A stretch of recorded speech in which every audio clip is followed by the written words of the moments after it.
Ẹ jẹ́ gbàdúrà. Orúkọ Jésù, orúkọ Jésù, Ọlọ́run ìjìnlẹ̀ fẹ́ agbé ọ̀gá o. Àyàn ológo fún orí ọ̀fẹ́ rẹ nínú ayé wa. Àyàn ológo fún ọ̀rọ̀ rẹ. Àyàn ológo fún ìṣẹ́gun rẹ. Àyàn ológo fún agbára rẹ. Àyàn ológo fún orí ọ̀fẹ́ èyí tí ìwọ Ọlọ́run fún wa. Ẹni máa Ísírẹ́lì ó yá gbọpẹ́. Ìwọ tó pọ̀ nípa àtàgbára ó yá gba ẹ̀yìn. Ìwọ la gbéga lọ́wọ́lọ́wọ́ báyìí fún orí ọ̀fẹ́ rẹ. Ìwọ la yìn lógo fún àánú tá a rí gbà. Jésù gba ọpẹ́, Jésù gba ẹ̀yìn. Àyàn ológo fún ìṣẹ́gun tó fún wa. A gbé ọ̀gá fún ìdáǹdè tá a rí ní orúkọ rẹ. Jésù gbọpẹ́. Olúwa gba ẹ̀yìn. Ìwọ la yìn lógo fún àánú ńlá rẹ lórí ayé wa, fún ọ̀rọ̀ ìṣẹ́gun rẹ.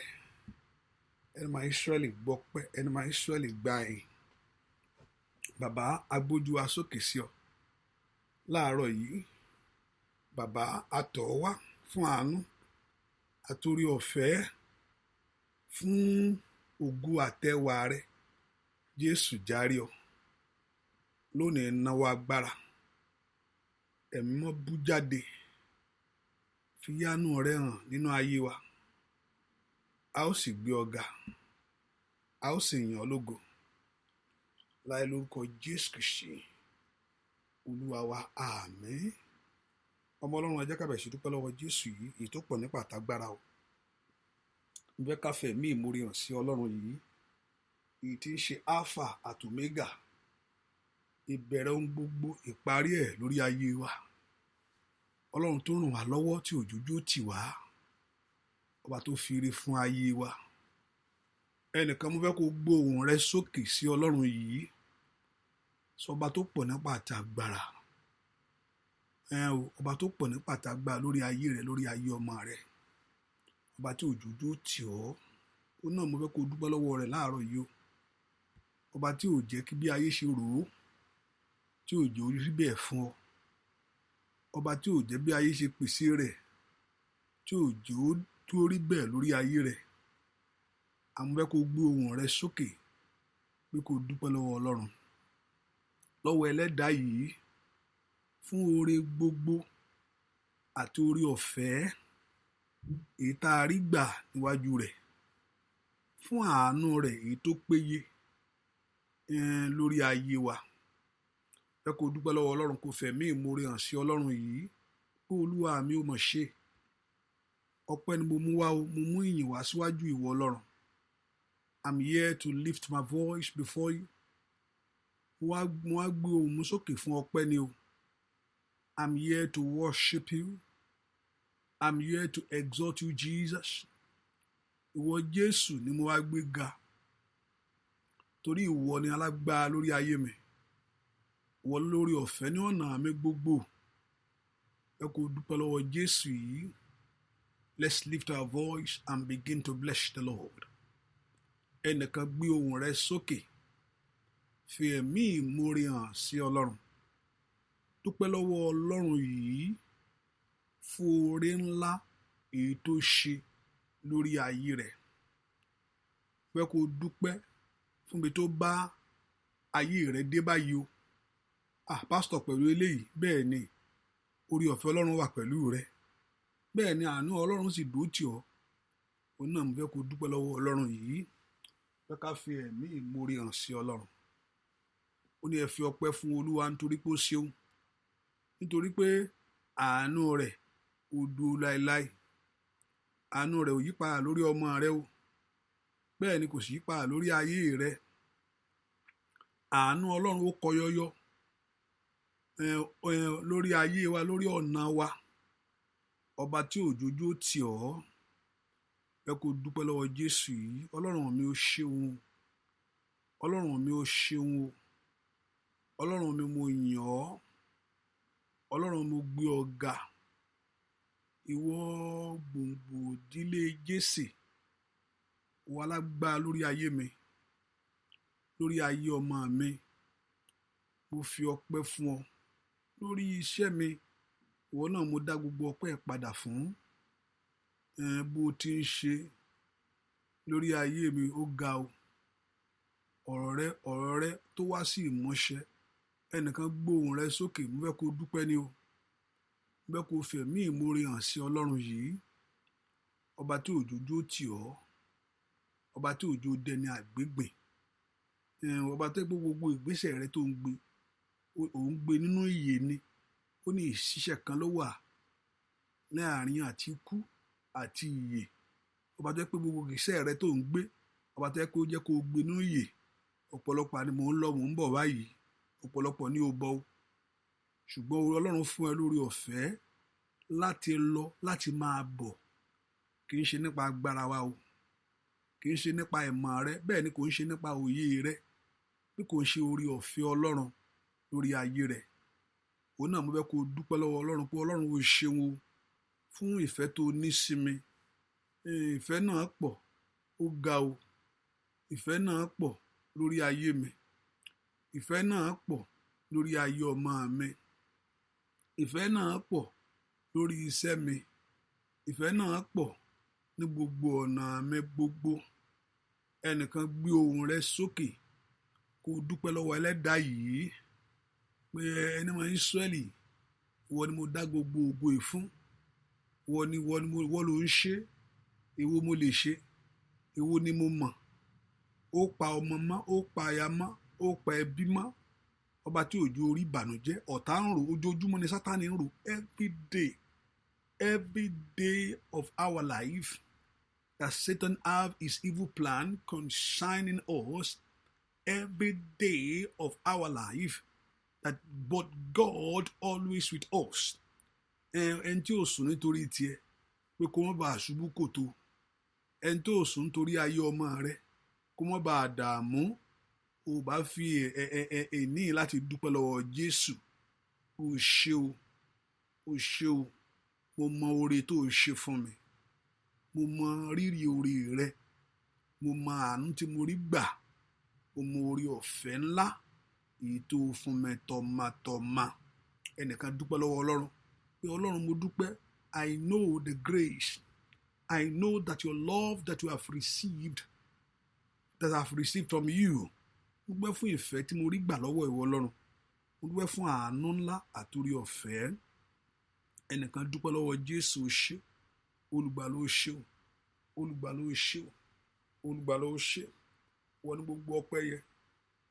Ìwọ ni gbogbo èyìn yẹ. Gbọ́ àdúà lórúkọ Jésù Kristi Olúwa wa. Ọlọ́run ti sọ ohun tó ń fẹ́ fún wa. Ohun táwa náà ní ká ṣe ni pé ká ṣe ohun tó ń fẹ́ yẹn ni. Ó ní ẹ wá sí ẹnu ọ̀nà òun o pẹ̀lú ọpẹ́.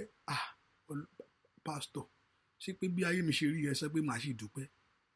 Ẹni tí yẹn bá wò dáadáa, ààyè ọpẹ́ yọ. Ààyè ọpẹ́ máa ń yọ ní gbogbo ìgbà, ìyẹn ọkọ̀ ọmọ ní. Lóòótọ́ ó lè máa dùn mọ́yàn, ṣùgbọ́n Ọlọ́run máa ń fi ààyè ọpẹ́ lẹ̀ o pé èmi sì rè ń bí yìí. So téèyàn ò bá wá wo ibi tó wà yẹn, kò ṣe nǹkan tó dáa. Torí bẹ́ẹ̀ ni. So you have to look on that areas of God where he has blessed you. Lóòótọ́ mọ̀ pé o nídìí iṣẹ́, o nídìí ọmọ, ṣùgbọ́n ìwàláàyè àti àlàáfíà wà pẹ̀lú ẹ̀. Dúpẹ́ fún ìwàláàyè àti àlàáfíà yẹn. Ohun tó ṣe fún yẹn dúpẹ́ bẹ̀. Eléyìí tí ò tí ì ṣe yẹn gbàgbọ́ pé yóò ṣe. Eléyìí tó bá ti ṣe yẹn fẹ̀mí ìmoore hàn fún. Bẹ́ẹ̀ ni ó pèsè fún oró oúnjẹ jẹ. Ọ̀pọ̀lọpọ̀ kò rí nǹkan gbé àánú. Bẹ́ẹ̀ ni, ṣùgbọ́n ìwọ ń gbé àánú. O ò tẹ̀ tún jẹ́ kò mọ bòdì mọ́ ọ lára. Ọ̀pọ̀lọpọ̀ ló tún gbé sọ́hùn pápáàpá. Ó tún gbòdì mọ́ lára. Ọba tí ò jẹ́ kí ohun tó tún ń jẹ́ gbòdì mọ́ ọ lára. Bẹ́ẹ̀ ni ọ̀pọ̀lọpọ̀ bó ṣe ń gbé báyìí náà rẹ́kẹ́tẹ́ ni ó jáde. Ṣùgbọ́n Ọlọ́run jẹ́ kí tiẹ̀ rí bẹ́ẹ̀. Dúpẹ́ lọ́wọ́ Ọlọ́run alààyè. Mo dúpẹ́ fún oore ọ̀fẹ́ tó fún mi o. Mo dúpẹ́ fún oore ọ̀fẹ́ yìí. Jésù ṣé o. Mo dúpẹ́ fún ohun tó ṣe fún mi. Mo dúpẹ́ fún ohun tó ń ṣe lórí ọmọ. Mo dúpẹ́. Ọpẹ́ mi pọ̀ lórí ara mi náà ń kọ́. Ibi táyé rò pé o tiẹ̀ lè dé, ṣùgbọ́n Ọlọ́run mú ọ débẹ̀. Òrìn àjò ayé rẹ láti kékeré. Báwo bí tó wà yìí? Pásítọ̀, ibi tí mo wà yìí náà ẹ ṣúọ̀. Bẹ́ẹ̀ ni dúpẹ́. Ọ̀tá ò tiẹ̀ fẹ́ kó débẹ̀ yẹn gangan. Ọ̀tá ò tiẹ̀ fẹ́, kò tiẹ̀ fẹ́ kí èèyàn fẹsẹ̀ tẹ̀bẹ̀. Ṣùgbọ́n oore ọ̀fẹ́ àti àánú Ọlọ́run ó mú ọ débẹ̀, oore ọ̀fẹ́ tó sì mú ọ débẹ̀ yóò mú ọ jù bẹ́ẹ̀ yẹn lọ. Ẹ jẹ́ ká dúpẹ́ lọ́wọ́ Ọlọ́run yìí, ọba tó ń ṣiṣẹ́ rẹ̀ nínú ayé wa. Ọlọ́run mo dúpẹ́ o, Ọlọ́run mo yìn ọ́ o, Ọlọ́run mo dúpẹ́ o, dúpẹ́ fún ohun tó ṣe, dúpẹ́ fún ohun tó ń ṣe lọ́wọ́lọ́wọ́. I'm here to lift my voice and to say thank you to you. I'm here to lift my voice and to say, Lord, I honor you. I'm here to lift my voice and to give that praise to your name. I'm here to lift my voice and worship you. I'm here to lift my voice and give that honor and glory to you, O God. Mo wá láti wá fi ọpẹ́ fún ọ ni, fún ohun tó ń ṣe nínú ayé mi lọ́wọ́lọ́wọ́. I'm here to bless your name. Father, be that exalted, be that glorified, be that worship. Gbọpẹ́ mi bàbá, gbọpẹ́ mi bàbá.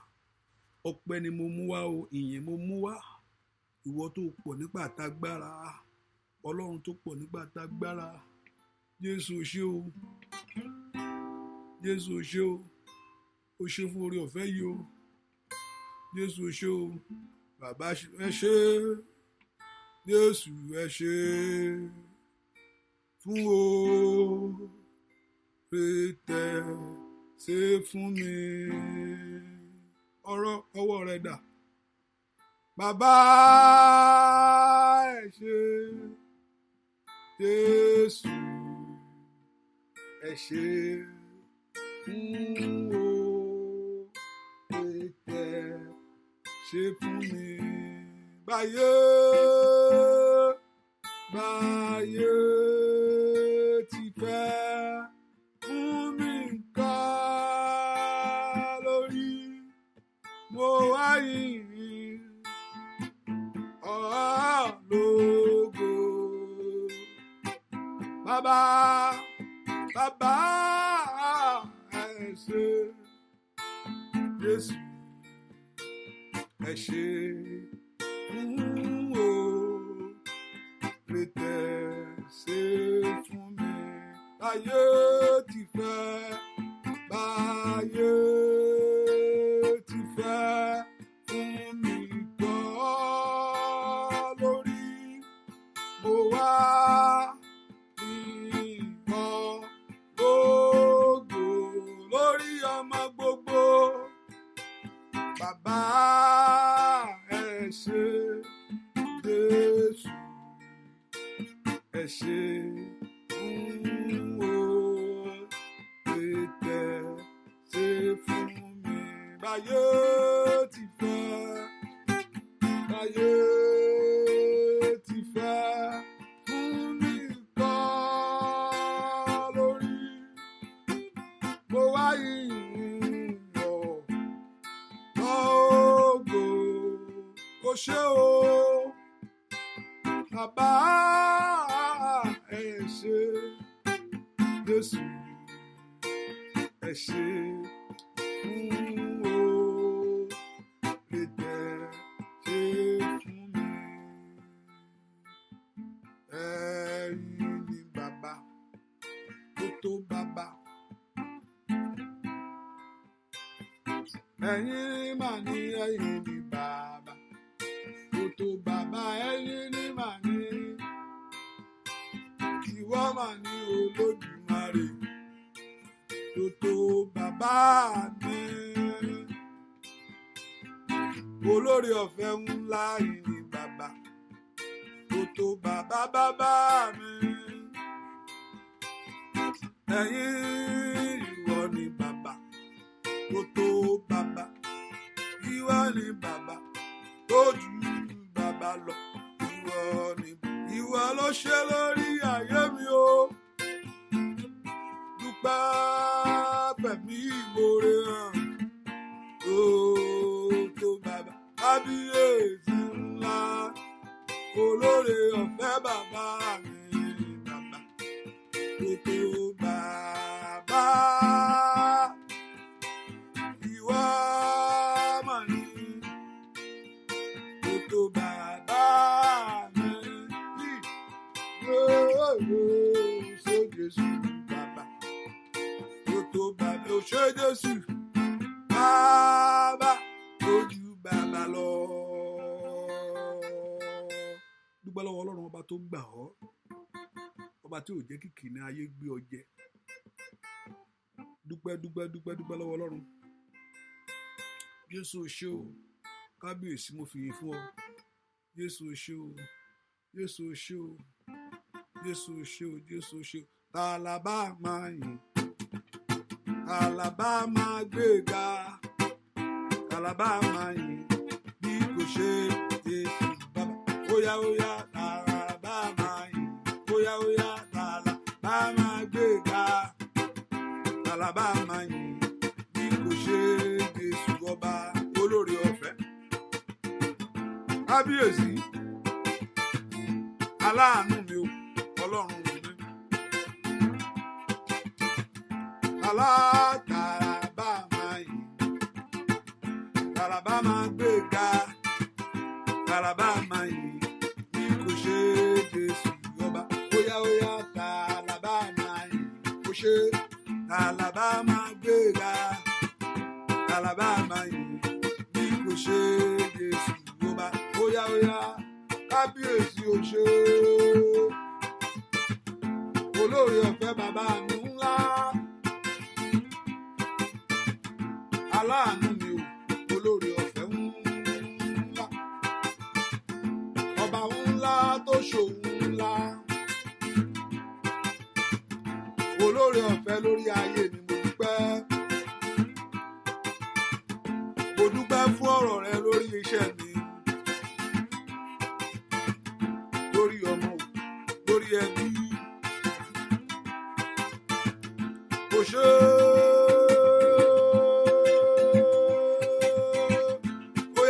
Mo ṣe Jésù fún oore rẹ, arúgbó ìgbà mi, mú òyìnbó o bàbá. Bóyá o ṣe Jésù fún oore rẹ o, arúgbó ìgbà mi, mú òyìnbó o bàbá. Mo ṣe Olódùmarè fún oore rẹ sá, arúgbó ìgbà mi, mú òyìnbó.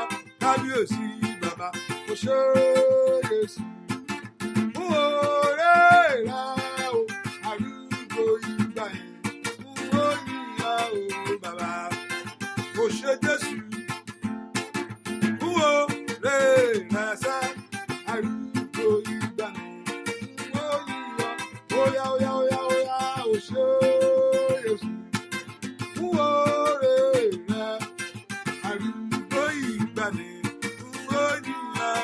Bàbá arúgbó ìgbà mi, òyìnbá o. Óyá óyá, arúgbó ìgbà mi, òyìnbá o bàbá. Arúgbó ìgbà mi, òyìnbá o. Kábíyèsí arúgbó ìgbà mi, òyìnbá o bàbá. Arúgbó ìgbà mi, òyìnbá o. Óyá óyá o, arúgbó ìgbà mi.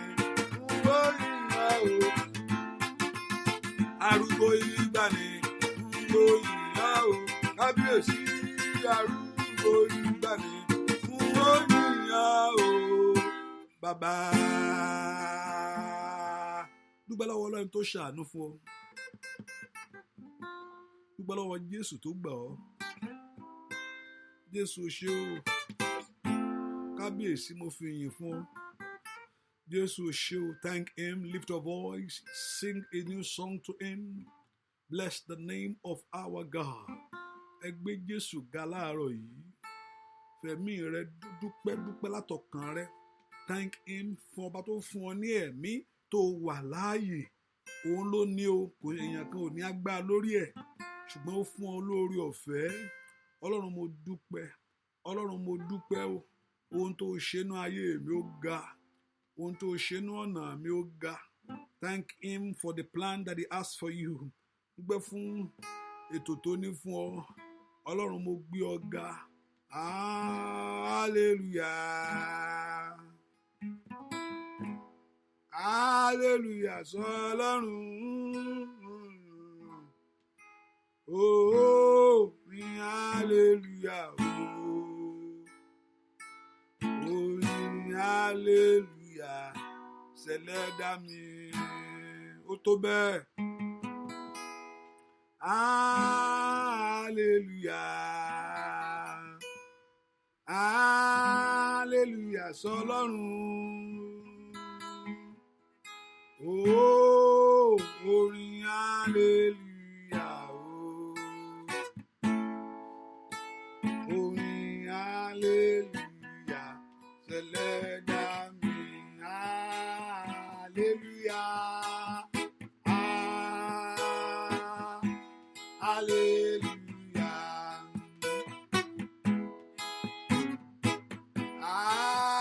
Hallelujah sọ́lọ́run. Óyá óyá orin orin hallelujah. Óyá orin hallelujah ṣẹlẹ̀ hallelujah.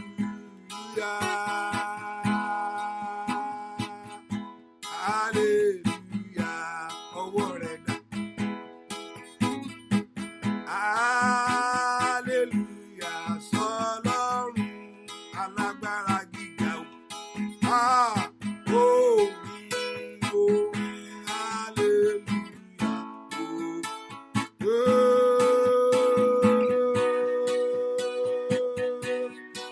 Dùgbà tí ẹlẹ́dàá rẹ̀ dùgbìyà. Hallelujah ọba tó ṣe nínú ayé rẹ̀. Hallelujah sọ́lọ́run. Oh, oh, orin hallelujah o. Orin hallelujah ṣẹlẹ́dá mi. Dúpẹ́ lọ́wọ́ Ọlọ́run ọba tó ṣàánú fún ọ. Dúpẹ́ lọ́wọ́ Jésù ṣé o. Dúpẹ́ lọ́wọ́ Ọlọ́run ọba tó gbà ọ́, ọba tó gbà ọ́ lọ́wọ́ ìyà, ọba tó gbà ọ́ lọ́wọ́ ẹkún, ọba tí ò jójú ìgbàgbọ́ tì ọ́, ọba tí ò bẹ́ẹ̀ ni aláàánú rẹ ni olórí ọ̀fẹ́ rẹ ni o. Ẹnìkan gbé ohùn rẹ sókè kó o dúpẹ́ lọ́wọ́ Jésù yìí. Ọba bẹ́ẹ̀ ni ọba tó mú ọ rìnrìn àjò oṣù yìí tí òjò parí ẹ̀ síbẹ̀. Ọ̀pọ̀lọpọ̀ ló bẹ̀rẹ̀ ní ọdún yìí. Ẹ ká pé ok èèyàn kú mọ́ tó wà wájú. Oṣù kìíní, oṣù kejì, oṣù kẹta. Ìwọ Ọlọ́run máa mú oṣù tó wà yìí o. Ọ̀pọ̀lọpọ̀ èèyàn kú mọ̀ ẹlòmíì sọ pé mò ń bọ̀ ni. Mò ń bọ̀ báyìí o. Ẹjọ́ mò ń bọ̀ báyìí nísìnyí ní pẹ́ dé. Pípẹ́ rẹ̀ kò dé mọ́ o. Ọba tí ò jẹ́ ti rí bẹ́ẹ̀. Orí ọ̀fẹ́ léèyàn rí gbà pé Ọlọ́run máa like mi tó bẹ́ẹ̀. Mo mọ̀ ọ́n ṣe dáadáa, ó need mi. Àánú ni o. Tọ́nà bá sọ pé òun tiẹ̀ ní ìdí ìlú ẹ̀. Àánú nìyẹn náà sì rí gbà náà. Bẹ́ẹ̀ ni Ọlọ́run kò lè ṣe nǹkan ní ipò ló ń jẹ́ bẹ́ẹ̀. Orí ọ̀fẹ́ ẹ̀ ló fún yàn o. Àìmọye. Ẹ dúpẹ́ lọ́wọ́ Jésù ó ṣe fún orí ọ̀fẹ́ tó fún mi. Gbẹ́bí tó bá ọ̀rọ̀ ayé mi èdè yìí, ó sì gbẹ́bí tó ń bá lọ. Dúà lórúkọ Jésù Kristi. Olúwa wa jẹ́ ká sọ fún Ọlọ́run gbogbo tá a bá ti ṣẹ̀ sí. Ẹ̀mí mímọ́, èmi ẹlẹ́ṣẹ̀ tún dé o. Èmi tí mi yẹ ká ní mo ti ẹ̀ gbọ́ràn dáadáa ni kò bá ti ẹ̀ dá ni. Èmi ẹlẹ́ṣẹ̀ yìí mo tún wá o. Ó yá dáríjì mí. Lord, forgive me all my sin. I've come to you. Mo tọ̀ wá. I've come to you. Mo wá tọ̀ wá. Ẹ ká sọ fún Ọlọ́run. Ọlọ́run dárí ẹ̀ṣẹ̀ mi jì mí. Gbogbo ẹ̀ṣẹ̀ mi Olúwa dáríjì. Ẹnìkan gbé ohùn rẹ̀ sókè. Pé Jésù dáadáa pé kí Ọlọ́run kó dárí gbogbo àṣíméjì. All your sin in your life. Ẹ jẹ́ ká pé Jésù ẹ̀mí mọ́. Mo tọ̀ wá. Father, forgive me all my sin. Olúwa dárí àṣídédé mi jì mí. Gbogbo ẹ̀ṣẹ̀ mi gbogbo. Èyí tí ò ń jẹ́ kí n rí ògo àti ẹwà rẹ. Gbogbo ẹ̀ṣẹ̀ mi gbogbo. Èyí tí ò ń jẹ́ kí ọlá rẹ farahàn nínú ayé mi. Gbogbo ẹ̀ṣẹ̀ mi gbogbo. Èyí tí ò fi ń jẹ́ kí n rí ìṣẹ́gun ní gbogbo ọ̀nà. Ẹ sọ fún Ọlọ́run aláyé. Olúwa dáríjì mí. Èmi ẹlẹ́ṣẹ̀ yìí mo mọ̀ tó wà. Mi yẹ o. Ṣùgbọ́n fi àánú gbà mí lónìí. Èmi ẹlẹ́ṣẹ̀ yìí mo mọ̀ tó dé o. ṣùgbọ́n ṣàánú fún ayé mi. Óyá wẹ gbogbo ẹ̀ṣẹ̀ mi, gbogbo àbàwọ́n. Ọlọ́run dárí ẹ̀ṣẹ̀ mi jì mí, sọ mí di mímọ́. Olúwa dáríjì mí, mú ẹ̀ṣẹ̀ kúrò nínú ayé mi. Pa ẹran ara, sọ mí di ààyè fún ìwọ Ọlọ́run. Kò yẹ pé kó dáríjì wá nìkan, ó ní dáríjì ń bẹ lọ́dọ̀ Ọlọ́run láti máa bẹ̀rù ẹ̀. Á dáríjì, ṣùgbọ́n kí èèyàn wá ṣe ohun tó wá wù ú náà ló tún dáa. Olúwa ràn mí lọ́wọ́ láti ṣe ohun tó o fẹ́. Olúwa ràn mí lọ́wọ́ láti gbé ìgbé ayé ìwà mímọ́. Olúwa ràn mí lọ́wọ́ láti tẹ̀lé ìwọ Ọlọ́run dópin. Olúwa ràn mí lọ́wọ́ láti tẹ̀lé ọ̀rọ̀ rẹ̀, láti ṣe ohun tó béèrè lọ́wọ́ mi. Ẹnìkan pe orúkọ láti ṣe ohun tó béèrè ní ọwọ́ mi, ó ní láti fi hàn ọmọ ènìyàn ohun tó dára, ohun tí Ọlọ́run sì béèrè lọ́wọ́ rẹ̀. Ẹ pe orúkọ Jésù láti máa ṣe ohun tó béèrè lọ́wọ́ mi. Ẹ má ràn mí lọ́wọ́. Orúkọ Jésù bí tó wà, Ọlọ́run ràn mí lọ́wọ́. Mo nílò ìrànwọ́ rẹ̀. Kàróbà ṣàǹtòrìàbà làkórì máa ṣàǹdìlébò. Ẹ pe orúkọ Jésù. Mo nílò ìrànlọ́wọ́ rẹ̀ lórúkọ Jésù lórí ayé mi. Mo nílò ìrànlọ́wọ́ rẹ̀ lórí ayé ọmọ mi. Olúwa, mo nílò ìrànlọ́wọ́ rẹ̀ lórí iṣẹ́ mi. Ẹnìkan gbà ládùúà pé kí ẹni máa Ísírẹ́lì kó ràn ọ́ lọ́wọ́ tọmọtọmọ, pé kí ẹni máa Ísírẹ́lì kó ràn ọ́ lọ́wọ́ tayátayá, pé kí ẹni máa Ísírẹ́lì kó ràn ọ́ lọ́wọ́ kó fa orí rẹ sókè. Ó yá màmá lánàá ó gbàdúà. Olúwa ràn mí lọ́wọ́. Olúwa ràn mí lọ́wọ́. Olúwa ràn mí lọ́wọ́. Ó yá ìbò ló wà. Orúkọ Jésù ẹra. Olúwa ràn mí lọ́wọ́. Ẹ ràn mí lọ́wọ́ nú ayé mi o. Ẹ ràn mí lọ́wọ́ lórí iṣẹ́ mi o. Ẹ ràn mí lọ́wọ́ lórí ọ̀nà mi gbogbo. Ó yá pé orúkọ Jésù yẹn. Béèrè fún ìrànlọ́wọ́ ọ̀run lórí ayé rẹ̀. Béèrè fún ìrànlọ́wọ́ ọ̀run lórí ayé ọmọ rẹ̀. Béèrè fún ìrànlọ́wọ́ ọ̀run lórí iṣẹ́ rẹ̀. Béèrè fún ìrànlọ́wọ́ ọ̀run lórí ilé rẹ̀. Béèrè fún ìrànlọ́wọ́ ọ̀run lórí ọ̀nà rẹ̀ gbogbo. Ó yá pé orúkọ Jésù bí tẹ́ wà. Ó yá. Ìrànlọ́wọ́ ńlá èyí tí kìí dójú ti ayé ẹni. Ìrànlọ́wọ́ ńlá èyí tí máa ń fa orí ẹni sókè. Ìrànlọ́wọ́ ńlá èyí tí máa ń tú ayé ẹni ṣe. Ẹnìkan gbà á. Orúkọ Jésù dáadáa yẹn. Màyá kàpóra ṣáìdà. Lè párí ma ìdá àṣàtìlẹ̀. Béèrè fún ìrànlọ́wọ́ Ọlọ́run yìí. Olúwa ràn mí lọ́wọ́. Ẹ ràn ayé mi lọ́wọ́. Ẹ ràn iṣẹ́ mi lọ́wọ́. Lórúkọ Jésù. Ẹ ràn ọ̀nà mi lọ́wọ́. Ó yá. Níbo lẹ wà? Ẹ pe orúkọ Jésù yẹn. Pé kó ràn ọ́ lọ́wọ́. Pé kó ràn ayé ẹ lọ́wọ́ ni o. Pé kó ràn ayé ọmọ rẹ lọ́wọ́ ni o. Pé kó ràn iṣẹ́ rẹ lọ́wọ́ ni o. Pé kó ràn ilé ẹ lọ́wọ́ ni o. Ẹ pe orúkọ Jésù. Olúwa ràn mí lọ́wọ́. Ṣìyanu ayé mi. Olúwa ràn mí lọ́wọ́. Ṣìyanu ilé mi. Olúwa ràn mí lọ́wọ́ láti gbé ìgbé ayé wà mímọ́. Gbọ́ àdúà lórúkọ Jésù Kristi. Olúwa wá pé orúkọ Jésù. Ohun tó lé wa lè báyàn ṣe náà ní ẹ̀mí Ọlọ́run. Ara ò lè ṣe, kò pọ́síbù láéláé. Tí èèyàn bá ń fara ṣe pé màá ṣe akọ̀ máa bá rẹ̀ mú ṣubú dìde ló ń jẹ́ bẹ́ẹ̀. Yóò mọ ṣubú yóò mọ dìde ni. Bẹ́ẹ̀ ni ara ò lè ṣe nǹkankan. Àgbà tí ẹ̀mí Ọlọ́run bá wọnú ayé èèyàn tó wọlé wá, èèyàn á lè ṣe ohun tí Ọlọ́run fẹ́. Jésù náà mọ̀ bẹ́ẹ̀. Ó náà yóò gba agbára ní ìgbà tí ẹ̀mí mọ́ bá bẹ̀lẹ́ yín. Tí agbára yẹn bá dé, á ràn yàn lọ́wọ́ láti ṣe nǹkan tí èèyàn yẹn ṣe. Ohun tí Ọlọ́run béèrè lọ́wọ́ èèyàn gan, agbára yẹn ló máa jẹ́ kí èèyàn lè ṣe. Ara ò lè ṣe. Pétérù pé òun lè ṣe ni.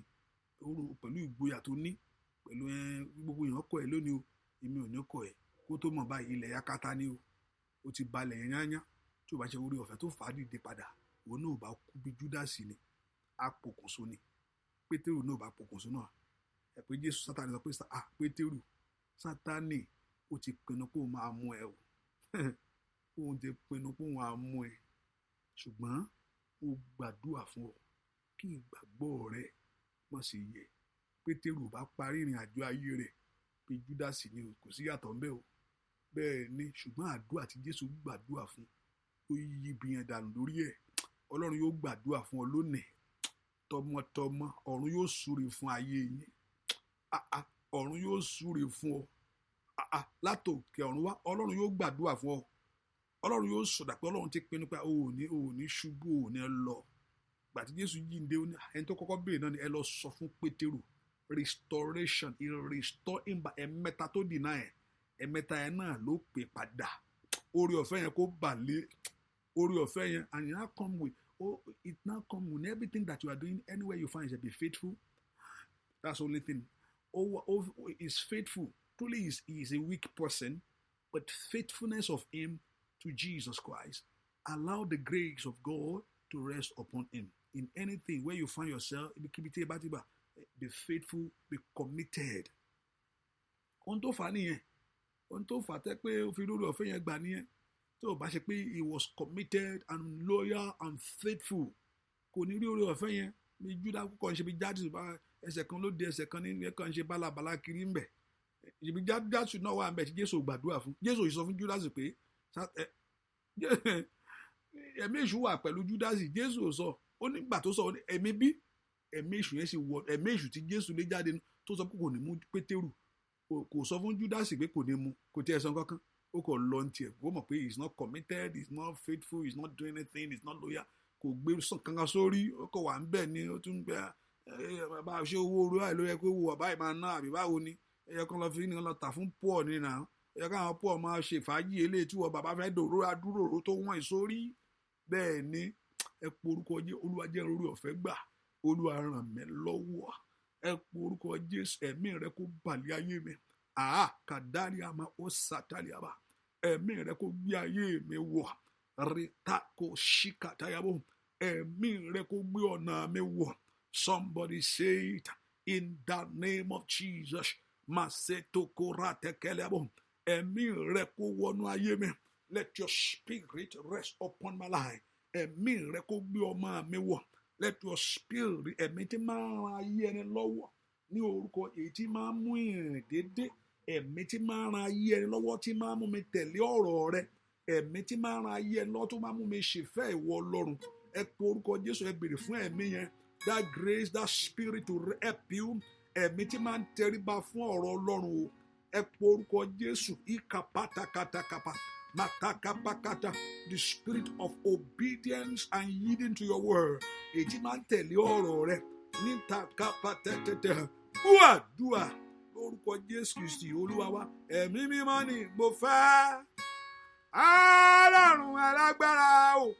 Ara kò lè ṣí iṣẹ́ rẹ o. Olùgbàlà. Ẹ̀mí mímọ́ ni mo fẹ́. Ọlọ́run alágbára. Ara kò lè ṣí iṣẹ́ rẹ.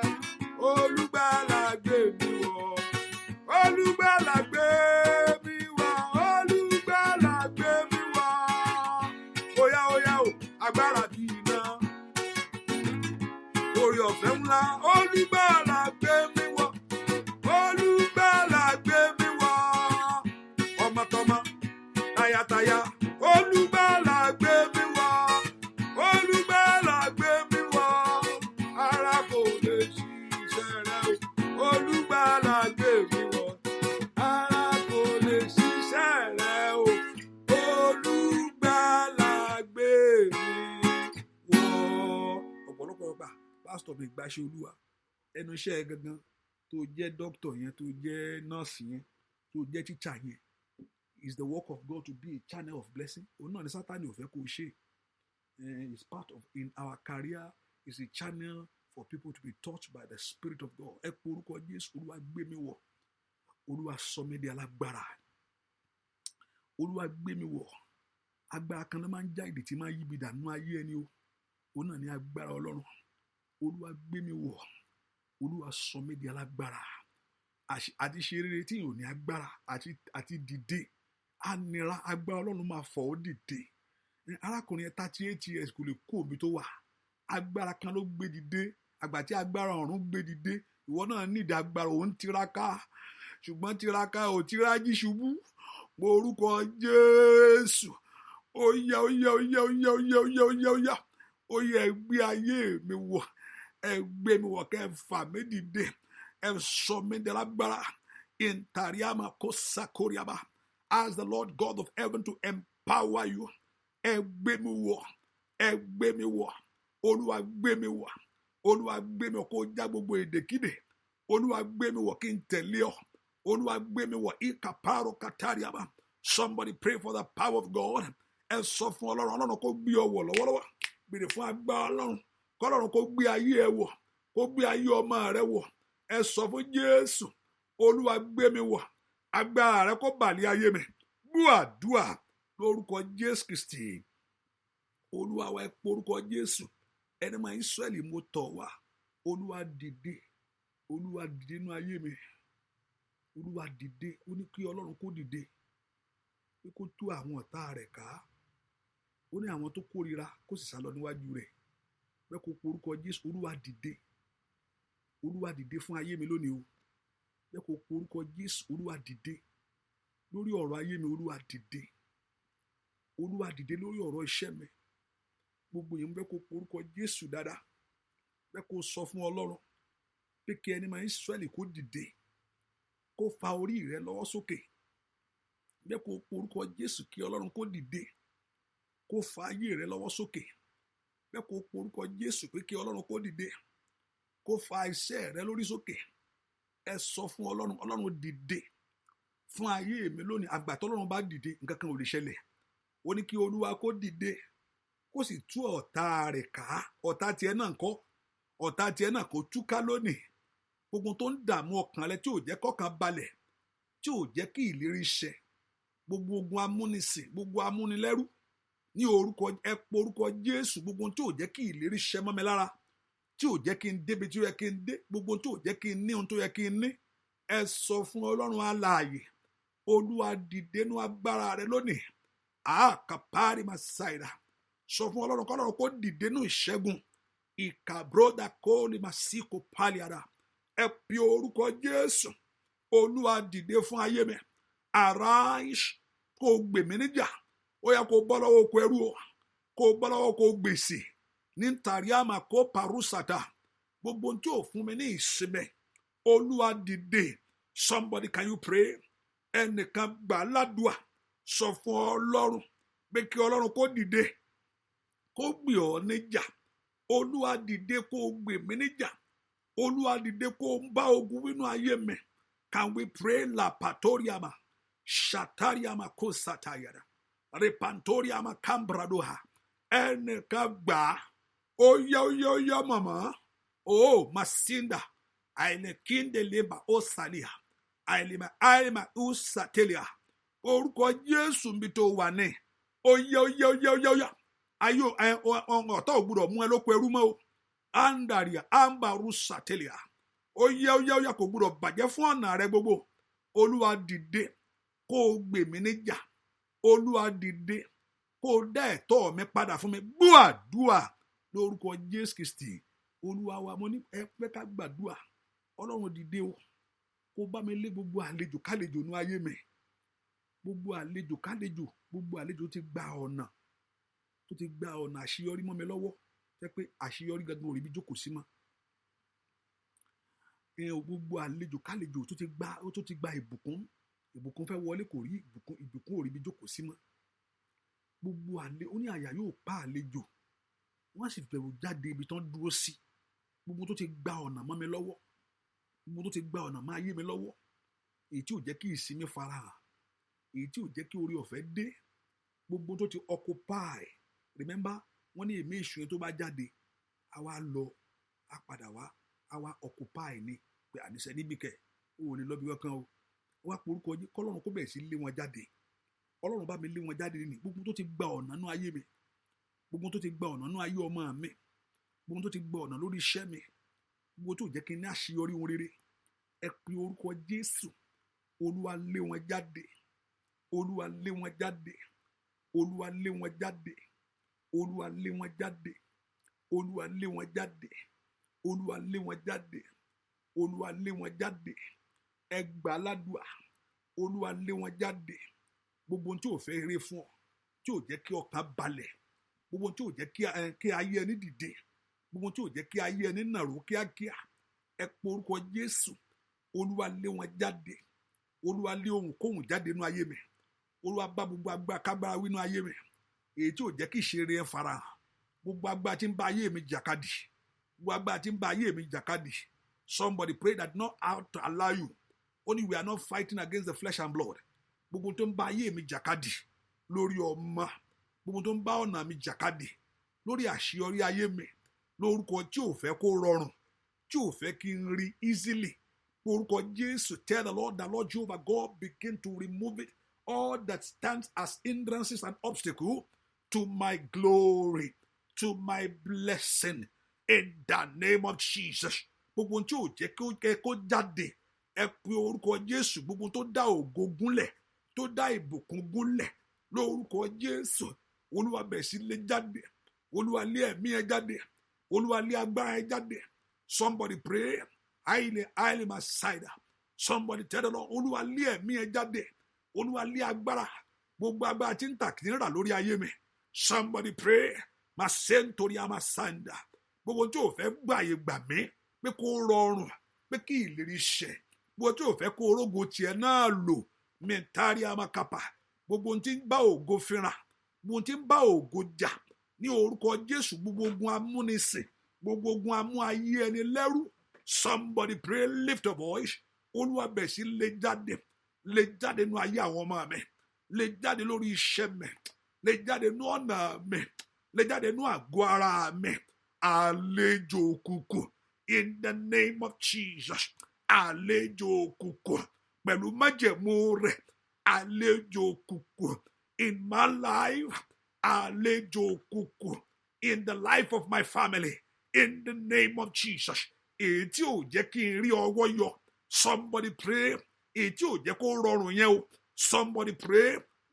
Dúà orúkọ Jésù Kristi Olúwa wa. Màá tún sọ, mo ti sọ, Ọlọ́run ò kì í ṣe ibi o. Nǹkan ṣe mí, Ọlọ́run kọ́. Nǹkan míì àfọwọ́fà èèyàn ló ń, ohun tó yàn gbìn lèèyàn ká. God has nothing to do sometimes with those things. Ọlọ́run ire ló máa ń ṣe. He did judge sin. Ọlọ́run máa ń dá ẹ̀ṣẹ̀ lẹ́jọ́. So sometimes when we see that we mix it up, that's being righteous. But Ọlọ́run ò kì í ṣe ibi. Mo ní Ọlọ́run ò lè wọ pé kó máa fail. Kí ló enjoy? Kí ló Ọlọ́run enjoy no failure? Pé kí ìwọ gbé àbúṣe àkójọ àdé máa fail. Kí ló múnú Ọlọ́run dè wọ́dọ̀ bó ti wà bẹ́ẹ̀ wò dẹ̀ ní ní rọ́kọ̀? Kí ló múnú Ọlọ́run dùn bẹ́ẹ̀? Kí ló ṣe fọ́ Ọlọ́run tọ́lọ́run fẹ́ pé gbogbo èèyàn dẹ́ ẹni ó sọ di ìbùkún fáwọn kan. Àwọn ìwọ náà sọ pé ó ti ò lè rí. Agbára kan máa agbára every forces over my life. Gbogbo ipá lórí ayé mi. Every forces over my children. Gbogbo ipá lórí ayé ọmọ mi. Every forces in my life. Ẹ porúkọ Jésù. Every forces over my family. Gbogbo agbára lórí ayé mi. Every forces in the atmosphere. Ìta àfojúrí. Èyí tí àfojúrí ti ń dààmú ìrìn àjò mi. Ọlọ́run bá mi ṣẹ́ ogun ẹ̀ lónìí. Èmi náà fẹ́ dìde. Ẹ sọ fún Ọlọ́run, èmi tó fẹ́ mo fẹ́ máa tán pè ní àṣeyọrí o. Èmi náà fẹ́ máa tán pè kéèyàn ṣeré láyé. Èmi náà fẹ́ ní ìsinmi. I want to experience it. O gbọ́dọ̀ gbé ayé wá jìyà. O dẹ̀ gbọ́dọ̀ gbé ayé wá ka nọ́mbà nìkan. Ọjọ́ orí nìkan ni o. Ó yà ká parusa táyàbà. Ó yá mi gbọ́dọ̀ gbé ayé wá ka nọ́mbà o. Rapatoria makosa. Kò ń ṣe nọ́mbà nìkan mo wá kà. Ẹ pe orúkọ Jésù kí wọ́n náà ní àṣeyọrí orere. Kò ní ìpanu ayé. That you have impact. You be a blessing to people. Kò di ẹni tí àwọn èèyàn ń sátọ̀. Òye pé kó o máa sá káàkiri. Kò di afúnni. Somebody pray. Kí ẹ̀ka rẹ kó tóbi. Kó ní gbòǹgbò kó sì fún ọ ní ìsinmi. Kí àwọn ọmọ tiẹ̀ náà yanjú. Kò ṣe kọ́kọ́ ọmọ ọlọ́mọ. Ìndàyàká pàtàkàpàkà kó máa wà ọmọ ọlọ́mọ kó máa wọ ọmọ tiẹ̀ kó máa sunkún. Kò gbúdọ̀ rí bẹ́ẹ̀. Ẹ sọ fún Ọlọ́run ní kàpárí máa sí torí a máa kárí àbá. Olúwa kò gbúdọ̀ rí bẹ́ẹ̀. O gbúdọ̀ ṣiṣẹ́ láti jọ yẹn o. Kò má ro nǹkan tọ́ka sí. Nkàpárí àjọ tó ti ṣe jọ tó ti forílẹ̀-èdè lẹ̀. Tó ti forílẹ̀-èdè lẹ̀. Anda ìprodàkàpà. Mà sí o ṣe ń wá kiri ni. Ó yá kò gbúdọ̀ rí bẹ́ẹ̀. O wọlé ọkọ ìsinmi ò sí. Kò gbúdọ̀ rí bẹ́ẹ̀. Ẹ porúkọ jẹ́ ó dá kó di mọ́mì gidi o. Ó dá kó di dádì gidi. Ní orúkọ Jésù ó dá kí ọmọ mi kó yàn kan yanjú. Ó dá kí ire kó tọ̀ mí wá. Dúà lórúkọ Jésù Kristi Olúwa wa. Ṣe Bíbélì sọ pé ó ní ìró ayọ̀ la máa gbọ́ láwùjọ àwọn olódodo. bó ṣe sọ pé ọmọ mi ti ṣe rere bó ṣe ń ṣe lè yàtọ̀ next time ó yẹ pé bó ṣe yẹ kó rí fún onígbàgbọ́ nìyẹn o. And that's the plan of God. I know truly we go through things in life, but ó yẹ kó ohun ayọ̀ yẹn ó yẹ kó máa ṣẹlẹ̀ nínú ayé wa ni. Ó ní ìró ayọ̀ la ó máa gbọ́ láwùjọ àwọn olódodo. I mean, the righteous person must experience God's blessing, God's joy in their life. Ó ní bí ó ti sọ nìyẹn. Olódodo ò gbọdọ̀ máa sọ pé báwo lòun ṣe fẹ́ sọ̀rọ̀ ayé òun sí o. Bí látijọ́ tóun ti ń rù látijọ́ yìí orí ti pa. Bẹ́ẹ̀ ni báwo lòun ṣe fẹ́ gbà kò ṣe pé wọ́n pẹ́ jọ ń tó Ọlọ́run. Pé àwọn èèyàn máa rí kọ́ọ̀lì tiẹ̀ kí wọ́n máa ń gọ̀ pé ó ti tún dé. Kò gbọdọ̀ rí bẹ́ẹ̀ fún wọ́n kọ́ ni àwọn lẹ́yìn kó máa pè wọ́. Pé wọ́n tún máa rí kọ́ọ̀lì àǹtí yẹn ti tún dé brother yẹn ti tún dé. Wọ́n ti mọ ohun tó fẹ́ sọ. Ọ̀pọ̀lọpọ̀ wọn ti mọ kíákíá wọn ti mọ̀ pé oníkan bá ń wá change ni o. Wọ́n ti ẹ̀kọ́ kò gbọdọ̀ rí bẹ́ẹ̀. Wọ́n gan kó jẹ́ àfọ̀nẹ̀. Torí pé o ti mọ Ọlọ́run, o ti mọ ẹni tó ní gbogbo ẹni tó ní nǹkan káwọ́. Ẹni tó ní ohun gbogbo lódùlódù. You have God on your side that has everything. Bẹ́ẹ̀ ni ó ní Ọlọ́run tó ní ohun gbogbo. Ẹ pe orúkọ Jésù lónìí. Olúwa fi ọlá rẹ̀ hàn nínú ayé mi. Ọlá rẹ̀ èyí tí máa ń mú ìyà dópin. Ọlá rẹ̀ èyí tí máa ń mú ọkàn ẹni balẹ̀. Ọlá rẹ̀ èyí tó fi Abraham ó ní in blessing I will bless you. Ó ní ìbùkún máa bùkún ẹ. Abraham rí ọwọ́ Ọlọ́run fi ọlá rẹ̀ hàn. Ẹ pe orúkọ Jésù gbogbo ènìyàn lórí àwọn ọmọ mi. Ó yá ó ní àwọn ọmọ rẹ̀ orí ni wọn kì yóò ṣe èrù. Ọlá orí ó dán kó fa àánú ayé ẹ. Olúwa fi ọlá rẹ̀ hàn nínú ayé mi. Ọlá rẹ̀ pàtóríà máa ṣe ní àlìmá ó ṣàtàyàbò. Ẹnìkan gbà ní àdúrà orúkọ Jésù dáadáa. Olúwa fi ọlá rẹ̀ hàn nínú ìrìn àjò mi. O gbúdọ̀ tún wà ń bẹ̀ kí wọ́n pé wọ́n ló ń tọrọ jẹ́ ń bẹ̀ o. Ìwọ ló ń dáwó fún. Tí o kò gbúdọ̀ rí bẹ́ẹ̀. Máa ṣáìdà. Ó yá. Máa kórè máa o gbúdọ̀ fi gbèsè ṣọlá mọ́ o. Matoria makoria masirba kariba. Matoria mashira bakori masaira. Ẹ pe orúkọ Jésù. Olúwa fi ọlá rẹ̀ hàn nínú ayé mi. Ọlọ́run tó pọ̀ ní pàtàgbára. Ẹ sọ dàdúà. Ọlá ìwọ Ọlọ́run. Ó yá kó fa àánú ayé mi. Ní orúkọ Jésù. Ní orúkọ Jésù. Somebody pray. Ọlọ́run kó farahàn lórí iṣẹ́ mi. Ọlọ́run farahàn nínú ayé mi. Lórílẹ̀-èdè tí mo fẹsẹ̀ mi wáyìí. Ìndàyà àrẹ̀bà ó sàdẹ̀bà. Ẹ pe orúkọ Jésù. Ọlọ́run fi ọlá rẹ̀ hàn lórí iṣẹ́ mi o. Olúwa fi tó bí bó ṣe tó. Ní orúkọ Jésù. Màtẹ́ríà máa sí tètèlébọ̀. Àní gbàdúrà bí kí Ọlọ́run kó fi ọlá rẹ̀ kó fi hàn nínú ayé rẹ̀ lónìí. Olúwa fi ọlá rẹ̀ hàn lórí iṣẹ́ mi. Sọ fún Ọlọ́run. Olúwa fi ọlá rẹ̀ hàn nínú ayé mi. Nínú ilé mi. Ní orúkọ Ọlọ́run tí ayé ò gbà. Ó yá mi ò gbúdọ̀ jìyà. Ìwọ tí ayé ò gbà yìí. Mà sí tètè. Mi ò gbúdọ̀ mọ̀ òṣì mọ́. Ọlọ́run tí ayé ò gbà. Ayé mi ò gbúdọ̀ mẹ́kún mọ́. Ó yá gbàdúrà. Ọlọ́run fi ọlá rẹ̀ nínú ayé mi. Ó yá jọ farahàn. Ọlá ìwọ Ọlọ́run farahàn lórí iṣẹ́ mi o. Ọlọ́run farahàn lórí ilé mi o. Ọlọ́run farahàn lórí ìdáwọ́lé mi o. Nínú ayé àwọn èèyàn yìí. Ọlọ́run farahàn. Ọlọ́run kó fẹ̀rẹ̀ sí farahàn nínú ayé rẹ̀. Lórúkọ Jésù. Ọlọ́run kó bẹ̀rẹ̀ sí farahàn nínú ilé rẹ̀. Lórúkọ Jésù. Ọlọ́run kó bẹ̀rẹ̀ sí farahàn nínú ayé rẹ̀. Látọ̀nà ò gbọdọ̀ jìyà mọ́. Lórúkọ Jésù májẹ̀mú ìyà. Àǹdàyàbà májẹ̀mú ẹkún. Ní orúkọ Jésù. Májẹ̀mú àṣedànù. Àìkàpáyà. Májẹ̀mú ìfàsẹ́yìn. Ó yá kó bẹ̀rẹ̀ sí dópin. Ọlọ́run kó farahàn. Lórúkọ Jésù. Màkàbà kó tẹkẹ́bọ̀. Ẹnìkan gbàdúrà.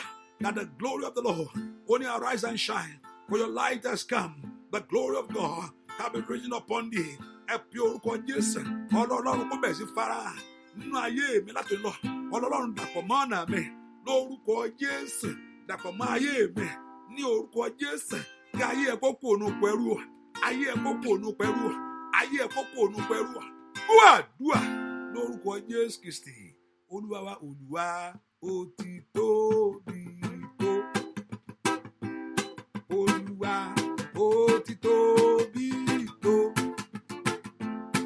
Ayé kò gbà yín, ọ̀run kò gbà yín, Olúwa ó ti tóbi tó. Ó yá sọ fún Jésù, Olúwa ó ti tóbi tó.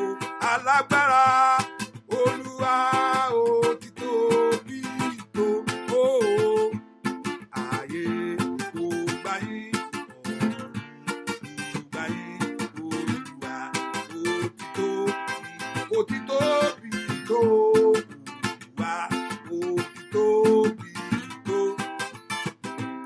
Olúwa ó ti tóbi tó.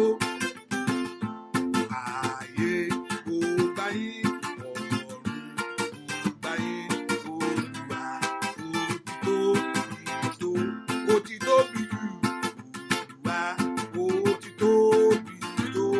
Ayayayayaya, Olúwa ó ti tóbi tó. Ayé kò gbà yín, ọ̀run kò gbà yín, Olúwa ó ti tó. Óyá ó ti tóbi tó, Olódùmarè bàbá mi. Ó ti tó. Ayé mi ò gbọ́dọ̀ jìyà mọ́ ṣá. Olúwa ó ti tóbi tó. Ayé kò gbà yín, ọ̀run kò gbà yín, Olúwa ó ti tóbi tó. Ẹ pe orúkọ Jésù gbogbo èèyàn. Olúwa jẹ́ kí ọlá rẹ farahàn ayé mi o. Olúwa jẹ́ kí ògo rẹ bú jáde nínú ayé mi. Olúwa jẹ́ kí ọlá rẹ farahàn ayé mi. Olúwa jẹ́ kí ògo rẹ bú jáde nínú ayé mi. Ìwọ tó tóbi tó lágbára, ìwọ tó tóbi tó ní agbára. Olúwa fi ọlá rẹ hàn nínú ayé mi lónìí. Ayé mi ò gbọdọ̀ jìyà yìí mọ́.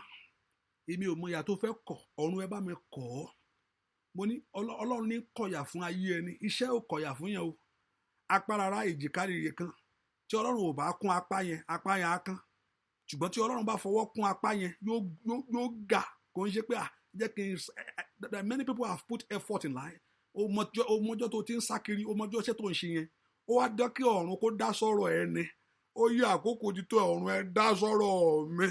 Ẹ má wò mí ràn má. Ẹ pe orúkọ Jésù. Ọ̀run ẹ dá sọ́rọ̀ ayé mi. Ẹ má wò mí ràn má lórí ọmọ mi yìí. Ẹ má wò mí ràn má. Ẹ sọ fún Ọlọ́run lórí ayé mi. Ẹ má wò mí ràn má. Ẹ bá mi dá sí. Ẹ bá mi dá sí. Ẹ fà mí lórí sókè. Ẹ fà mí láyé sókè. Oyè. Ẹ pe orúkọ Jésù. Pé kí Ọlọ́run má wò ọ̀ràn má. Olúwa, mo bẹ̀ ọ́ fún ìrànlọ́wọ́. Ilé àníbro àìlèbàsíra. Mo gbé ojú mi sókè sí ọ ní ibi tí ìrànlọ́wọ́ wà. Oyè rí ìrànlọ́wọ́ yìí ní orúkọ jẹ́ kí ayé àwọn èèyàn yìí kó rí ìrànlọ́wọ́ yìí. Ìrànlọ́wọ́ tí ayé àwọn èèyàn yìí ń fẹ́. Ìrànlọ́wọ́ tí ayé ọmọ wọn ń fẹ́. Ìrànlọ́wọ́ tí ayé aya wọn ń fẹ́. Ìrànlọ́wọ́ tí wọ́n fẹ́ ní gbogbo ọ̀nà. Lórúkọ Jésù. Ìrànlọ́wọ́ tí ń gbé ogun mì. Ìrànlọ́wọ́ tí ń bá ogun wí. Ìrànlọ́wọ́ tí ń mú ìyà kúrò nínú ìran. Oya. Somebody say it. Makoko parika pataliaba. Masondoriaba. Gbúàdúà lórúkọ Jésù Kristi. Olúwa wa, àwọn kan wọ́n á jayé. Pé I'm not talking about sọ pé kéèyàn jayé, mo sọ pé kéèyàn máa fòkè mi, ọmọ kan téèyàn pẹ́ mi àwọn oúnjẹ wọn sọ pé àwọn ń jayé, kò tí ì yé mi náà. Ẹlòmíà máa mọ̀ tí a ní pé àwọn ń gbádùn ara wọn, so kò tí ì yé mi, èmi ò káyé sí ayé ń tèmi. So I'm not saying about that. Pé ìyẹn kọ́. Ẹlòmíì, they live a good life, they have peace, and also they will make heaven. Ìyà ò mí pé kéèyàn jìyà ló máa múyàn make heaven. Yes, ẹlòmíì á jìyà. Ẹlòmíì Ọlọ́run á bless ẹ̀. Ó dẹ̀ mọ Ọlọ́run. Á dẹ̀ tún wọ ìjọba Ọlọ́run. Abraham kò jìyà o. God bless him and he's in heaven. At least we see as the father of Abraham, Jesus mentioned it. So kò yẹ pé kéèyàn jìyà. Ẹ má jẹ́ kí n jìyà torí mo fẹ́ lọ sọ́run. No. It's not. Ẹlòmíì kò jìyà. Ọlọ́run bless ẹ̀. Gbé náà lọ sọ pé láti inú ayé yìí lọ la máa ṣe ní ayọ̀ lọ́run. Àmì pé mo yẹ kó rí fún onígbàgbọ́ pé àti Ọlọ́run bá lè ṣe fún mi tó bless mi tó gbà yìí.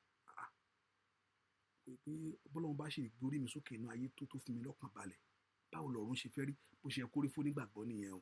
Kò gbọdọ̀ fẹ́ pé mo ṣe jìyà tó yìí ọ̀run ló máa nu ẹkún mi nù, ọ̀run ló máa tù mí lára. Kò rí, it's not good. Bó ṣe yẹ kó rí fún nígbàgbọ́ pé bóun ṣe jìyà, bóun ṣe gbádùn tó láyé yìí, bọ́lọ́run ṣe bless òun tó gbogbo lọ dídé fún un. If I can have this on this earth, mélòó ni Ọlọ́run wá ní fún òun lọ́run. Bó ṣe yẹ kó rí nìyẹn pé mo jìyà, ọ̀run lọ́lọ́run máa tù mí nínú. Mo ti jìyà, ọmọ ń jìyà lọ, ìyà ti dìran. Ẹ pe orúkọ Jésù, ẹ ràn mí lọ́wọ́. Alákùnrin yẹn 38 years ló fi dó sójú kan. 38 wá jẹ́ wàsá. 38 ló ń bá nǹkan kan jà láyé ẹ̀. Ó yẹ kó lọ, ó yẹ kó jẹ́ tó ní nǹkan ni. Ṣùgbọ́n báwo ló ṣe fẹ́ ṣe? Torí nǹkan ti gba nǹkan mọ́ lọ́wọ́. Ibi tó dúró sí kò yẹ kó tẹ̀síwájú. Mo máa kó ibi tí mo wà yìí Olódùmarè wọ̀. Ẹ fi agbára jíǹde fà mí jáde ibi tí mo wà yìí Olódùmarè wọ̀. Gbogbo májẹ̀mú tó so mí síbi tí mo wà yìí, ọ̀run fi májẹ̀mú ọ̀run bàjẹ́ lónìí. Fi májẹ̀mú ẹ̀jẹ̀ Jésù bàjẹ́ fún mi. Gbogbo ṣe fẹ́ dìde, gbogbo tó gbà mí kí n dìde. Rántí pé arákùnrin sọ story bóyá wọ́n ṣe fẹ́ dìde tí wọ́n ò lè dìde. Gbogbo tó ń ṣe tẹ́ pé ayé ń jẹ́ kó já sí pàbó fún. Tó tiraka títí. Ẹ pe orúkọ Jésù. Olúwa, mo fẹ́ kó níbi tí mo wà yìí. Mo fẹ́ kó níbi tí mo wà yìí. Ẹ gbàládùá màílì áìlì máa ṣàìdà bó kórè máa ṣàìdà. Sọ fún Ọlọ́run mi, àwọn ọmọ mi ò gbọ́dọ̀ jìyà mọ́. Ilé ìrìbà ó dán kọ́ kí kó ṣe ìyanu ayé mi. Ó dán kó fà mí lórí sókè. Ó dán kí àkókò ayọ̀ tèmi náà kó fara. Ó dán kí ayé kí mi náà kú oríire. Ó dán kí èmi náà ríre tọ́ka sí. Ó dán kí n rọ́wọ́ yọ. Paycheck to paycheck kó tó mi kárí ma áìlì ma gbèsè tónú ayé mi bàbá. Màyí kàpárì ma sílẹ̀ bó kórè ma ṣàìdà. Áìlì ma kórè ma ṣàìdà ma káyà. Ìkàpórì ma sílẹ̀ ẹ fà mí dìde. Ẹnìkan gbàdúrà fórí ọ̀fẹ́ àánú rẹ fà mí dìde. Ẹ fi orí ọ̀fẹ́ àánú rẹ fi lé mi lọ́wọ́. Ẹ fi orí ọ̀fẹ́ àánú rẹ ṣàṣepẹ́nu ayé mi.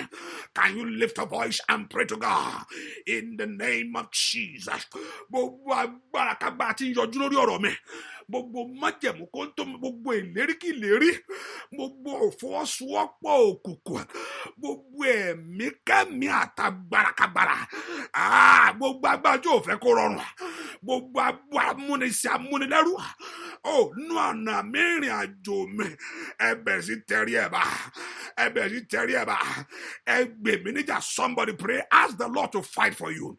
Arise to fight. Dúà lórúkọ Jésù Kristi Olúwa wa. Èyàn ò ní dákẹ́ náà ni ọ̀pọ̀lọpọ̀ nígbà bó ti gbàdúrà tó jẹ́ kó lọ dákẹ́. Kò change anything. Ìyẹn gan ló máa tún lékè ń kà sí ni. I don't think I need mo gbàdúrà jọ. Bíbélì náà ti sọ pé Jésù tó yíyan bá lọ padà bá Jésù sọ pé ṣé o ti rí mi ì tí gbà òkè bọ̀ kí ló wá ṣẹlẹ̀ mo kọ̀ ní kí n dákẹ́ kí n má ṣe mọ́. Bó ṣe mo sọ fún ẹ pé kẹ́ ẹ béèrè títí ayọ̀ yóò fi kún ni. So Ọlọ́run tó kọ́ jàre èèyàn bẹ́ẹ̀ yẹn. Kò sí kẹ́tí yẹn sọ fún Ọlọ́run pé mo dẹ̀ gbàdúrà títí mo sún mi mo filẹ̀ ni. Ọlọ́run pé ṣùgbọ́n mo sọ pé kó gbàdúrà kó béèrè títí ayọ̀ á fi kún. Ṣé o ti wá gbà? Wọ́n ti fún mi bọ̀ ṣé o wá mo kọ̀ dákẹ́ mi sọ pé mi sọ Ọlọ́run mọ́ mo filẹ̀ ìyá phase 3 ni o. Phase 3 ìyá ní jẹ́ bẹ́ẹ̀ o. Ìyá continue ní jẹ́ bẹ́ẹ̀ o. Àbíkọ́ Ọlọ́run gbà yẹn. Mo ní Ọlọ́run ò ṣe é bá jà. Ó ju èèyàn lọ wàá ní kó ṣàánú fún ẹ náà ni. Gbà tí yóò bá ṣe pé bóyá pé èèyàn fẹ́ lọ ṣoògùn. Yóò bá ti níbi tí èèyàn fẹ́ yà sí. Pé jẹ́ kí n gbogbo àwọn tó tọ́ pé àwọn tó fẹ́ ṣoògùn náà wàhálà náà lọ kó wọn sí. Lọ kó wọra wọn sí. Ẹni tó lọ pé ó lọ ń gé orí tí ń gé. Ṣé nǹkan tó lóun fẹ́ ṣoògùn. Ibi ìyá náà ló máa gbẹ̀yìn ayé. So kúkú dúró tọ́ Ọlọ́run ó máa dá o. Èmi ò ṣògùn tèmi yahoo ni màá ṣe. Gbà tó bá yá síbì kan wọ́n á bá yá sí prison o. Bẹ́ẹ̀ ni lọ́wọ́ kan wọ́n á bá yá síbẹ̀ yahoo rẹ̀ wọ́n á jù sí prison. Bẹ́ẹ̀ ni so kéèyàn kúkú dó tọ́ Ọlọ́run náà ni á sunkún sí lọ́rùn. Ṣùgbọ́n Jésù rí arákùnrin yẹn jọ yẹn ó ló sì ṣàánú ẹ̀ orí pé ó ti pẹ́ ń bẹ̀ Jésù orí arákùnrin yẹn, Jésù sì ṣe àánú, Jésù ṣe máa yẹn, àánú máa yẹn, Jésù wo máa yẹn, ó sì ó wò pé alákùnrin ti pẹ́, ìwọ náà wá porúkọ Jésù, Olúwa fi àánú wo ọ̀rọ̀ mi wò, ẹ gbè mí níjà, agbára mi ò ká eléyìí, Olúwa fi àánú wo ọ̀rọ̀ mi wò. Ẹ jẹ́ kí èmi náà ní ẹnu ọpẹ́ lórí ọ̀rọ̀ yìí o, ẹ jẹ́ kó já sí ọpẹ́ fún èmi náà fẹ́ rí ìyanu tán pè ní ìyanu. O ti ń fetí gbọ́ pé yẹn ń lọ lé ọkọ ni, èmi náà fẹ́ kó ṣẹlẹ̀ sí mi náà. O ti ń fetí gbọ́ pé yẹn gbé ọmọ jó láyé ni, èmi náà fẹ́ rí tèmi náà gbé jó. O ti ń fetí gbọ́ pé yẹn ń fọwọ́ ń owó ló ti ń mú, kò jẹ́ pé mi ti gba paycheck lénìí, tí wàá padà wá next week, kò ń ṣe tọ́fọ́ Ọlọ́run o, tàbí kó tún wọ àkáǹtì ẹ tó yọ rẹ́ẹ̀dì yẹn kó tún close àkáǹtì.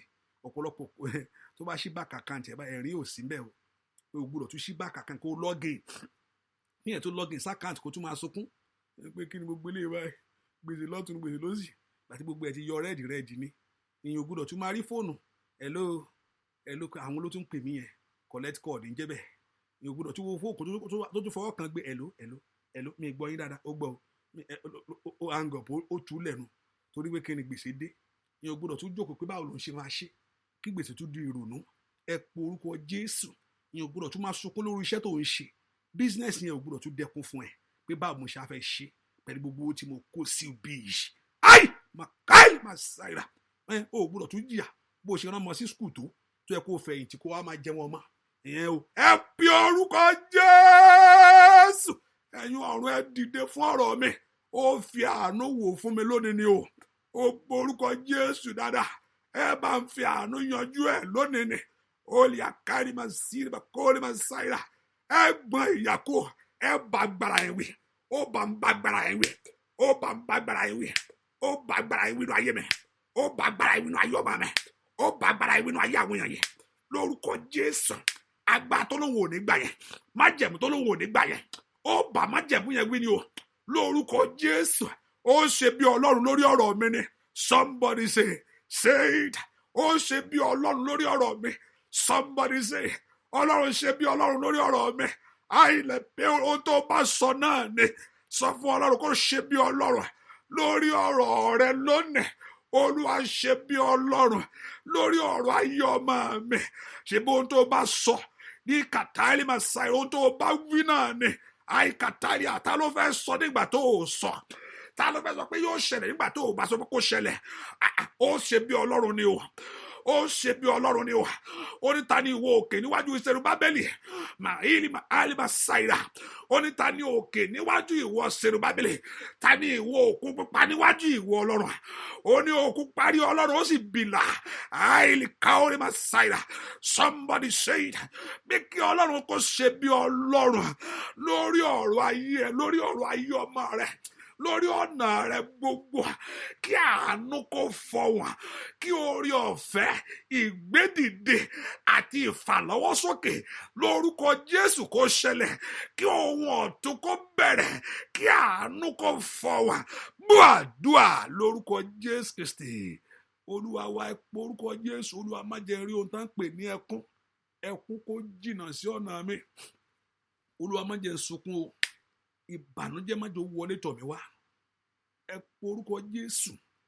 Olúwa má jẹ́ rí ẹkún, ìbànújẹ́ fẹ́ kó yí bí yẹn dànù, tí ọ̀tá rò Olúwa yí dànù. Olúwa má jẹ́ rí ẹkún, ìbànújẹ́ má jẹ́ wọlé tọ̀ mí wá. Ilé tó kù kọ́dún yẹn parí, in the journey of my life, ilé tó kù fún ìrìn àjò ayé mi, nú ayé àwọn ọmọ mi má jẹ́ rí ohun tán pè lẹ́kún o. Lórí ara mi má jẹ́ kó rí ohun tán pè lẹ́kún. Mo gbọ́dọ̀ sunkún lórí ẹ náà o, èmi náà gbọ́dọ̀ sunkún lórí àwọn tèmi náà. Àìkàpárí máa ṣàìdá. Wọ́n ti ń pa Ísírẹ́lì mọ́, ó yá pa mí. Wọ́n ti tì í tó gbé lórí ọ̀rọ̀ ayé mi, má ṣe gbà fún ọ̀tá, má ṣe gbà fún ọ̀tá kí ìpinnu òkùnkùn ṣẹ lórí mi, má ṣe gbà fún ọ̀tá. Ó yá sọ fún Ọlọ́run, mi ò gbọ́dọ̀ rí ẹkún, ohun tán pè ní ìbànújẹ́ ò gbọ́dọ̀ wọlé tọ̀ mí wá. Ẹ ṣílẹ̀kùn ìrókò ayé mi, ọ̀nà àbáyọ mi kó là, ọ̀nà ògo mi kó farahàn. Ó dá kí Ọlọ́run kó lànà fún wa, ó dá kí Ọlọ́run kó ṣe àṣepé oore yẹn ní orúkọ Jésù. Gbogbo ẹ̀mí kẹ́mí àtàgbára kágbára tí máa ń fẹ́ rẹ dànù nínú ayé ẹni, gbogbo tó ń ṣiṣẹ́ ìlòdì, ẹ gbọ́ ọ̀rọ̀ Olúwa, ẹ tẹríba láti sìn lọ, ẹ tẹríba láti sìn lọ, ẹ tẹríba láti sìn lọ, ẹ tẹríba láti sìn lọ, ẹ tẹríba lórúkọ Olúwa, ẹ tẹríba lórúkọ Jésù, ní orúkọ Jésù, ní orúkọ Jésù ọmọ Ọlọ́run ọ̀gá ògo, ẹ tẹríba. Gbogbo nǹkan wà kó bàjẹ́, gbogbo agbákágbára kó di asán, kí Olúwa kó gbè yín níjà, kó Olúwa kó jà fún yín. Gbogbo èèyàn yìí, ọwọ́ Olúwa kó kàn ọ́ níbi tó wà yẹn, ọwọ́ Olúwa kó kàn ọ́ níbi tó dó sí, ọwọ́ Olúwa kó kàn ọ́ ní orúkọ Jésù. Ọwọ́ Ọlọ́run kó farahàn, ọwọ́ Ọlọ́run tí mú ìyà kúrò, ọwọ́ Ọlọ́run tí ń sọ ayé ẹni, tí mọ ayé ẹni pàtàn rere, tí máa ń fa orí ẹni sókè. Ó yá kó ṣẹlẹ̀ nú ayé yẹn, kó ṣẹlẹ̀ nú ayé yẹn. Àdúrà yín kó gbà, ó ti ń gbà lórúkọ Jésù. Mo ní kó gbà, àdúrà yín kó gbà ní orúkọ Jésù. Ìbéèrè rẹ kó ṣe ìtẹ́wọ́gbà, àdúrà yín kó gbà. Let Jehovah God answer you and answer you speedily. Kí Olúwa kó gbọ́, kó ṣe bí ẹ ṣe béèrè ní orúkọ. Ilẹ̀kùn àánú kó ṣí. Let God of heaven position you ní orúkọ Jésù. Let God of heaven align you to your blessing. Favor of God rest upon your life. O ní jìyà, o ní mọ̀ntán pè lẹ́kùn ní orúkọ. Ojú ò ní tì ọ́, ojú ò ní ti ayé ẹ̀, ojú ò ní ti ayé ẹ̀. Àdúrà kó gbà fún ọ. O ti gbé ojú sókè ní àárọ̀ yìí sí Ọlọ́run fún ìrànlọ́wọ́. Ó yá rí ìrànlọ́wọ́ yẹn gbà. Mo ní ẹ ti gbé ojú sókè sí Ọlọ́run fún àánú. Ó yá ẹ rí àánú gbà. Mo ní ẹ ti gbé ojú sókè fún ìṣẹ́gun. Ó yá ẹ rí ìṣẹ́gun gbà. Mo ní ẹ ti gbé ojú sókè sí ọ̀nà àbáyọ. Ayé yín kó rí ọ̀nà àbáyọ, kó farahàn bẹ́ẹ̀ lórúkọ Jésù. Kó farahàn bẹ́ẹ̀ ní orúkọ Jésù. Kó ṣẹlẹ̀ bẹ́ẹ̀. Ojú kó ti ọ̀tá yẹn. Ai Masaida, ojú kó tì wọ́n. O Mekaeli Masaida, ojú kó ti ọ̀tá, kó ti ogun lẹ́yìn wọ̀, kó ti ogun òde yẹn ní orúkọ Jésù. Ọ̀rọ̀ yín kó já sí ọpẹ́, ọ̀rọ̀ yín kó já sí ọpẹ́. Aláàánú tó nílò kó tọ̀ wá látòní lọ. Aláàánú tó nílò kó tọ̀ ọmọ rẹ lọ, kó tọ̀ iṣẹ́ rẹ lọ, kó tọ̀ ayé rẹ lọ. Bẹ́ẹ̀ ni ó sì rí fún ọ. Ọlọ́run kó ṣe ohun tuntun ní ayé yín o. Ọlọ́run kó ṣe ohun tuntun ní ọ̀nà yín o. Agbára jíǹde kó lànà àbáyọ kò yín. Gbogbo èèyàn yìí, orúkọ Olúwa kó ràn yín lọ́wọ́. Ẹ ti sàtọ̀ Ọlọ́run lọ láàárọ̀ yìí, àti dìrọ̀ mọ́ kókó gbà wá, kọ́lọ́run kó gbà wá lọ́wọ́ ohun tí ń lé ayé ẹni ká, kó gbà ọ́, kó padà. Ò ní rí mọ́. Gbogbo ohun tó rí kó tó wọnú àdúrà ìwá tí ò tẹ́ Ọlọ́run, ò ní rí mọ́. Mo pa ní àṣẹ ní orúkọ Jésù. Gbogbo ohun tó rí tó fi tó kó tó wọnú àdúrà ìwá lórúkọ Jésù, èyí tí ò fẹ́ nú ayé ẹ, ò ní rí mọ́. Ọ̀run kó palẹ̀ rẹ̀ mọ́. Ò ní gbọ́rọ̀ rẹ̀ mọ́. Ai Masaida, ò ní gbọ́rọ̀ rẹ̀ mọ́. Ò ní gbọ́rọ̀ rẹ̀ mọ́. Gbogbo ẹ̀ṣẹ̀ àjèjì, gbogbo ẹ̀ṣẹ̀ àjèjì tí ń rìn nú ayé ẹni, gbogbo ẹ̀ṣẹ̀ àjèjì tí máa ń rìn jẹ́ pé ládàbẹ́ pé òun gbọ́ ẹ̀ṣẹ̀ ẹnìkan mò ń bọ́ wí o. Ládàbẹ́ pé mi sọ pé nú ẹ̀mí o. Ládàbẹ́ pé o máa ń gbọ́ pé ẹ̀ṣẹ̀ máa ń rìn. O máa ń gbọ́ pé gbogbo mi sọ pé bóyá nú ẹ̀mí mo wà trance ló wà o sínú trance o. Ládàbẹ́ pé òun gbọ́ pé àwọn èèyàn máa pé gbọ́ pé nǹkan máa ń rìn. O máa ń gbọ́ gbogbo ẹ̀ṣẹ̀ àjèjì tí máa ń tẹ̀lé ẹni, tí máa ń rìn tẹ̀lé ayé ẹni, kó padà látòní lọ. Gbogbo aṣọ ògo ayé ẹni tí máa ń bá ayé ẹni rìn àjò, mo pa ní àṣẹ lórúkọ Jésù kó padà lẹ́yìn ẹ. Ò ní rí mọ́. Ò ní rí mọ́. Ò ní rí mọ́. Ò ní rí mọ́. Ò ní rí mọ́. Gbogbo ẹ̀ṣẹ̀ àjèjì yẹn ò ní rí mọ́. Gbogbo ẹ̀ṣẹ̀ àjèjì yẹn ò ní rí mọ́. Gbogbo ẹ̀ṣẹ̀ àjèjì yẹn ò ní rí mọ́. Gbogbo ẹ̀ṣẹ̀ àjèjì ní ilé ò ní rí mọ́. Ò ní gbọ́ mọ́. Gbogbo ẹ̀ṣẹ̀ àjèjì ò ní gbọ́ mọ́. Gbogbo ẹ̀ṣẹ̀ àjèjì ò ní gbọ́ mọ́. Ọ̀run lè jáde. Ọ̀run lè jáde. Ọ̀run lè jáde. Ọ̀run lè jáde. Ọ̀run lè jáde. Lórí ọmọ rẹ, ọ̀run lè jáde. Nínú ayé, ọ̀run lè jáde. Bẹ́ẹ̀ ni orí ọ̀fẹ́ dájú fún ọ. Bẹ́ẹ̀ ni ó sì rí. Láì lórúkọ Jésù Kristi Olúwa wa. Àmín. Mi gbọ́. Àmín. Àmín lórúkọ Jésù. Ẹ bèrè oúnjẹ fẹ́ lọ́wọ́ Ọlọ́run. Ẹ bèrè tí o fẹ́ lọ́wọ́ Ọlọ́run. Sọ tó fẹ́ kíákíá fún Ọlọ́run yìí. ó lè ṣe ohun tó lè ṣe jù bẹ́ẹ̀ lọ. Ẹ bẹ̀ ohun tẹ́ ẹ fẹ́ lọ́wọ́ Olódùmarè yìí, ọba tí máa ń lànà fún ayé ẹni yìí o. Sọ pé kó lànà fún ọ, sọ pé kó ṣe fún ọ. Jésù gbọ́ ohun táwọn èèyàn yìí sọ, bá mi dá wọn lóhùn. Jésù gbọ́ ohun táwọn èèyàn yìí sọ, bá mi fèsì sí ọ̀rọ̀ wọn. Jésù gbọ́ ohun táwọn èèyàn yìí sọ, fi ọlá rẹ dá wọn lóhùn. Bó ṣe sọ yẹn, lórúkọ Jésù dá wọn lóhùn. Ohun tán béèrè yẹn kó rí bẹ́ẹ̀, ohun tán béèrè kó ṣẹlẹ̀ bẹ́ẹ̀. Ọ̀run kó mú wá sí ìmúṣẹ fún ọ.